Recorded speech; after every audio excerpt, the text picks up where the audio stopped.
அன்பான நேயர்களே, இடைவெளிக்கு முன்பாக நாம் உடல் இளைத்தவர்களுக்கு தேவைப்படுகின்ற அற்புதமான எள்ளு பொடியை எவ்வாறு தயார் செய்யலாம் என்பதை பார்த்தோம். இப்போது அதன் செய்முறையை பார்க்க போகின்றோம். அதற்காக முதலில் நாம் ஆவின் நெய் என்று சொல்லக்கூடிய பசு நெய்யை 2 டீஸ்பூன் அளவிற்கு விட்டு காய்ச்ச வேண்டும்.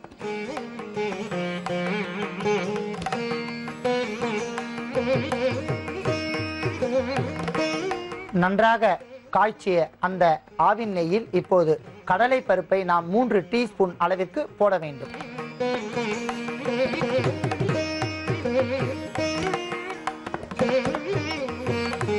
பருப்பை ஒன்று முதல் அத்தனை பொருட்களையும் இளம் பருப்பாக நாம் வறுத்து கொண்டே இருக்க வேண்டும்.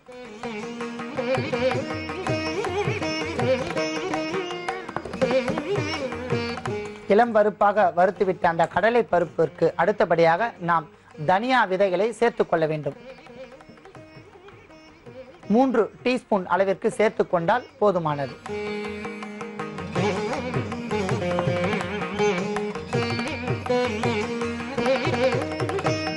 அடுத்ததாக வெந்தயம் ஓர் 5 கிராம் அளவிற்கு சேர்த்துக் கொள்ளலாம். ஏனென்றால் வெந்தயத்திற்கு கசப்புத்தன்மை இருப்பதால் 5 கிராம் அளவிற்கே போதுமானது.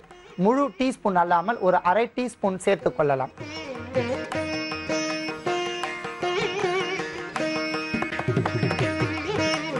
நன்றாக வறுத்த அந்த அத்தனை பொருட்களுடன் இப்போது கருப்பு எள்ளு என்று சொல்லக்கூடிய எள்ளை முழுவதுமாக நாம் சேர்த்துக் கொள்ள வேண்டும்.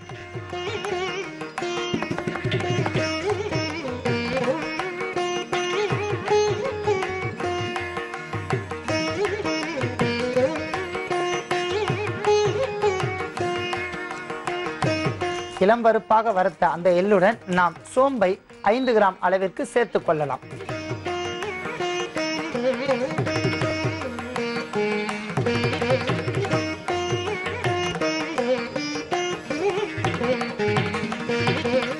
அத்துடன் கசகசாவை நாம் 3 கிராம் அளவிற்கு சேர்த்துக் கொள்ளலாம். கசகசாவை நாம் அளவோடு பயன்படுத்த வேண்டும்.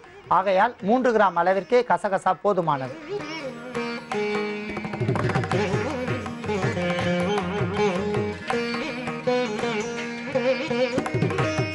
ஓமம் ஓர் 5 கிராம் அளவிற்கு சேர்த்துக் கொள்ளலாம்.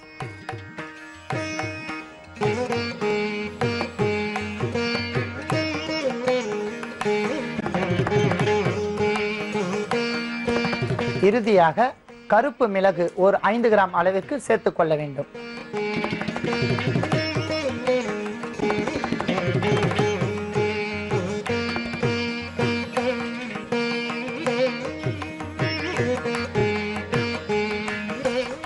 பொன்னிறமாக வறுத்த அத்தனை பொருட்களையும் நாம் இப்போது எடுத்துக்கொள்ளலாம்.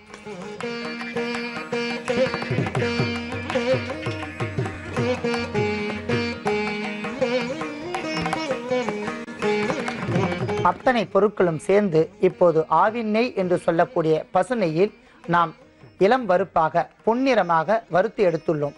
இதை இப்போது நன்கு சூடு ஆறியவுடன் நாம் அரைத்து கொள்ள வேண்டும். இப்போது அத்துடன் அத்தனை பொருட்களையும் சேர்ந்து கலவையாக நாம் அரைத்து வைத்துள்ளோம். அந்த கலவையுடன் நாம் 5 கிராம் அளவிற்கு பெருங்காயம் சேர்க்க வேண்டும். அத்துடன் தேவைக்கேற்ப உப்பு சேர்த்துக் கொள்ளவும்.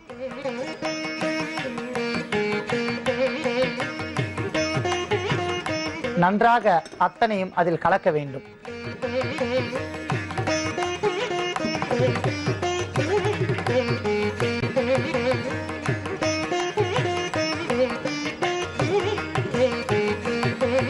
அன்பான நேயர்களே, எள், கடலை பருப்பு, பெருங்காயம், உப்பு, தனியா விதைகள், மிளகு, சோம்பு மற்றும் கசகசா, ஓமம் இவை அத்தனையும் சேர்ந்த அற்புதமான ஒரு கலவையான இந்த எள்ளு கிரேவி போன்ற ஒரு வகையான லேகியம் போன்ற இந்த அமைப்பில் இருப்பதால் இதை நாம் 3 நாட்கள் வெயிலில் எடுத்து வைக்க வேண்டும்.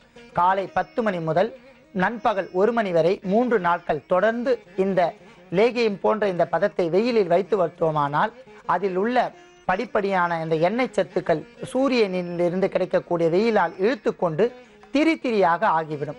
நாம் இந்த அளவிற்கு எடுத்துக்கொள்ளலாம். திரியாக ஆகிவிட்டால் நாம் ஸ்பூனில் அள்ளுவதற்கு வசதியாக இருக்கும்.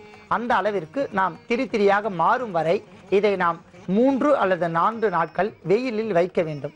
பரிபூர்ணமாக இதில் உள்ள சத்துக்கள், நீர் சத்துக்கள் எல்லாம் வெயிலின் தாக்கத்தால் இழுத்து கொண்டு விட்டு திரி போன்ற இந்த சூரணத்தை சற்று கசப்பாக இருந்தாலும் பால் மாறாமல் தினந்தோறும் நண்பகல் வேளையில் சூடான சாதத்தில் 1 டீஸ்பூன் அளவிற்கு எடுத்துக்கொண்டு இதனுடன் பசு நெய்யை உருக்கி 1 டீஸ்பூன் அளவிற்கு விட்டு பிசைந்து சாப்பிட்டு வந்தோமானால் அவர்களுக்கு உடல் மெலிதல் படிப்படியாக விலகி உடலில் சதை பிடித்தல், எலும்பு, மஜ்ஜை மற்றும் தசைகளுக்கு அதிகப்படியான பலம் ஏற்பட்டு உடல் ஆரோக்கியமாக, இரும்பு போன்ற ஆரோக்கியமாக வாழ்வார்கள். மற்றொரு செய்தி என்னவென்றால், எள்ளிற்கு ஆன்மீக ரீதியாக ஒரு தகவலும் தங்களுக்கு தருகிறேன். சனியினுடைய கிரகம் என்று சொல்லக்கூடிய சனி கிரகத்தின் பிடியில் இருந்து நாம் விடுதலை பெற வேண்டுமானால் எள்ளு செடியை தினந்தோறும் நாம் வணங்கி வந்தால் அவர்களுக்கு சனியினுடைய ஆதிக்கத்தில் இருந்து விடுபடலாம். அற்புதமான இந்த ஆன்மீக தகவல்களையும் நேயர்களுக்கு நான் தருகிறேன். அனைவரும் இந்த மருந்தை பயன்படுத்தி நோயின்றி வாழ வேண்டுகிறேன். நன்றி, வணக்கம்.